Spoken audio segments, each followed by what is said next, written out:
At sa detalye ho ng ating mga balita, mga kabrigada, ito raw hong si VP Sara Duterte, abay dinipensahan daw ho yung kanya mga foreign trips. Diyan nga ho yan sa budget briefing sa Kamara. Ang pagpa-file ng leave, abay di na raw kailangan. Brigada Haji Camino, i-brigada mo! Brigada Live Report. Brigada Gov sumentro sa issue ng confidential funds, audit report at foreign travel. Ang mga tanong kay Vice President Sara Duterte sa budget briefing ng House Committee on Appropriations ngayong araw. Mag-isang humarap si VP Sara sa komite upang ipresenta ang proposed budget ng OVP sa susunod na taon na nagkakahalaga ng 902 million pesos.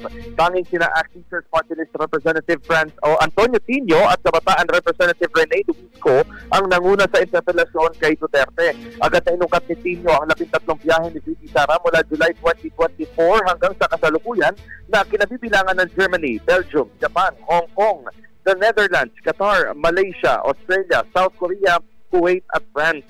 Depensa ng pangalawang Pangulo, ang kanyang mga biyahe abroad ay hindi ginastusan ng pera ng taong bayan. Maliban sa ilang mga staff ng OVP at security personnel na sumasama sa siyam na foreign trips at pinontohan ng mahigit 7 milyong piso.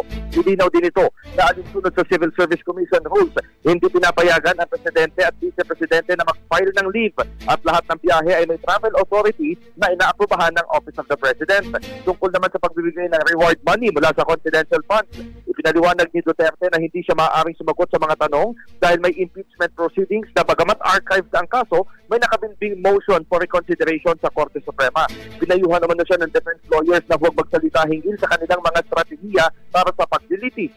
Samantala, ang mga tanong naman hinggil sa sinitang financial statements at processes ay na-improve na umano kaya makabubuting ang Commission on Audit na ang usisain pagdating sa mga dokumento.